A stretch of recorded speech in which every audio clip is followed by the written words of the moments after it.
Good morning, friends of Wildland Fire. It is April 22nd, 2026, and we have red flag warnings out for nearly all of South Dakota today for pretty critical fire weather conditions. And it's not just the weather conditions, it's really the fuels conditions that we're concerned with really over the next 24 to 36 hours here in South Dakota. Things are really dry, right? Snap. You can't tie a knot with your dead pine needles. You know it's dry out there. Record ERC levels nearly all over southern and western South Dakota. It's going to be a rough day, so stay tuned for your forecast. Let's start off with our percent of normal precipitation over the past 7 days.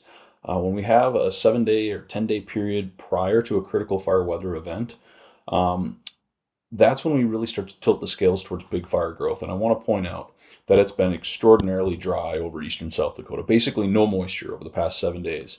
A little bit better West River, not by much, right? We got like 1/10 of an inch last week or something like that, but the southern Black Hills has been extraordinarily dry. Even with the moisture we saw last week, it's really not going to, it really didn't moisten up the fuels at all. So just my point here is it's been extremely dry. This is our hot, dry, windy index. This is our probability of exceeding the 95th percentile. In essence, this is saying that today is going to be one of the warmest, driest, hottest April 22nds we've ever seen. So historically critical fire weather conditions for this time of the year. Tomorrow, the threat pushes a little bit farther east. Now, this is the 75th percentile, so not as critical tomorrow, but I do want to point out that it's still going to have elevated fire danger tomorrow across the eastern side of South Dakota. These two charts show our energy release components. Top chart is Red Canyon RAWs, which is kind of the southwestern side of the hills. Bottom chart is the Magpie Creek RAWs, which is south central South Dakota rosebud country. But I want to point out that this black line represents this year, that blue dot represents today. We're setting record high ERCs, and not by a little, by a lot. You'll also see that over the next few days we decline, and that is due to some potential moisture that we'll see pushing in Friday through the weekend. So today is a rough day. This is relative humidity. This is at 4 p.m. Mountain Time, 5 p.m. Central Time. Wind barbs show wind directions. We're going to see southwesterly winds over western South Dakota, southerly winds across central and eastern South Dakota. This boundary right here kind of represents a quasi-dry line. But western South Dakota, we are going to be in that 5 to 10% RH range. Extraordinarily dry. I mean, it was dry overnight, teens, 20% RH recovery, which is horrible. And East River, it's really going to be central and eastern South Dakota, more in that 15 to 25% range. Still quite critical, very critical, actually, for that part of the state. So very dry and very breezy. Well, how breezy is it going to get? These are our wind gusts. We are expecting wind gusts on the order of 30 to 40 miles per hour. Nearly everywhere across the state. And again, these are a southwest wind over western South Dakota and a southerly wind over eastern South Dakota. Looking at tonight, now we're going to have a little bit of a change up going on tonight, kind of as a front nudges into the state. Eastern South Dakota is going to get a little bit more humid. Their RH recovery will be a little bit better, and they're going to maintain southerly winds, but still breezy. Western South Dakota now, we're going to shift from this afternoon, a southwesterly wind to more of a westerly wind overnight tonight. And it's going to be very poor RH recovery, at least through kind of the daybreak hours tomorrow morning. But what I want to point out is this boundary now between the moist and the dry air, and how you see pockets of higher relative humidity. What those are actually potential for some dry thunderstorms forming over kind of the Missouri River corridor of the state. So if I look at our modeled reflectivity, or radar imagery, if you will, for that same time tonight, midnight Central Time, you'll see that at least this particular weather model is showing some thunderstorms developing over central South Dakota. Now, these thunderstorms are going to have very high bases, which means that any rain they are going to produce is going to have to fall through some really dry air, and it's going to have to fall a long ways. So it'll probably evaporate before it hits the ground in most places. But there is some potential for some lightning out there, so do be aware. We might have kind of a dry lightning threat across central South Dakota tonight. The other thing with these storms is because they're kind of a dry nature, do expect 50 mile an hour plus wind gusts with any storm that does form. So be cautious around those. Again, if you're on initial attack, it could become problematic, but pay attention. Here are some of those wind gusts, and you see some of those pockets of wind gusts associated with those thunderstorms kind of east river. And again, these are southerly winds over here, more of a westerly wind over here. One thing I want to point out is this right here. The eastern side of the Black Hills, at least this particular model, is showing some very strong wind gusts. This is on the order of 50 to 65 miles an hour. I give this about a 50% chance of happening.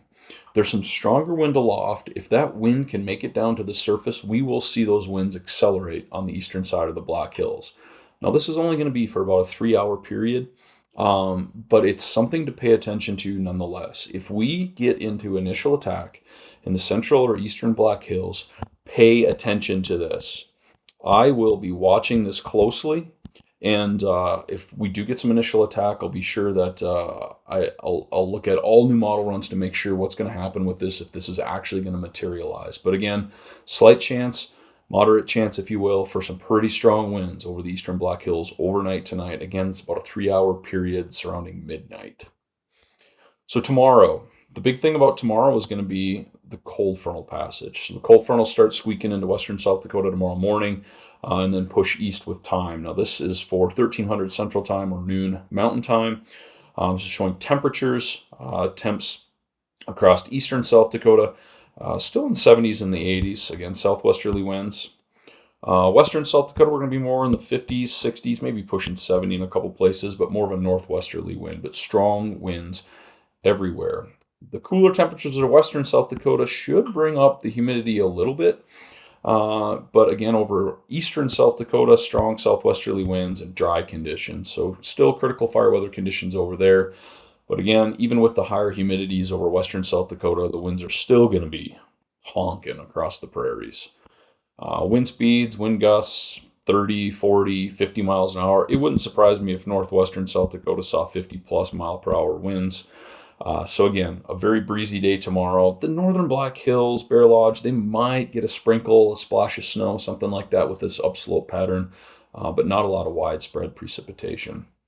Definitely a bunch of evolving threats over the next 24 to 36 hours to pay attention to. So kind of as an overall summary today, fuels are at or near critical dry levels. I mean, actually, they're not even near record dry levels. They're just at record dry levels for this time of the year. Today, hot, dry, and windy conditions. It's going to be 90s across the prairies today. That's ridiculous for April 22nd. And we'll see 70s and 80s across the Black Hills today. Again, southwesterly winds over western South Dakota, southerly winds over eastern South Dakota, and ridiculously dry air. That front passes through tonight into tomorrow, so do expect a wind shift with that front. A couple of storms along that front overnight tonight, dry thunderstorms, but we're going to see a continuation of the strong winds. Hope. Let's talk about hope.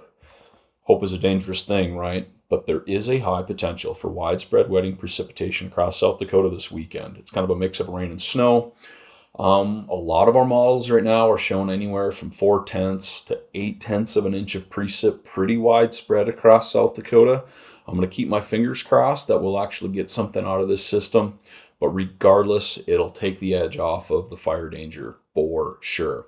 And again, if we do get decent precipitation, I think we're going to enter full green up mode, and we're not really going to have to worry about critical conditions through kind of the rest of the April-May timeframe. So keep your fingers crossed that we are going to see that widespread wetting precipitation this weekend, which will induce strong green up statewide.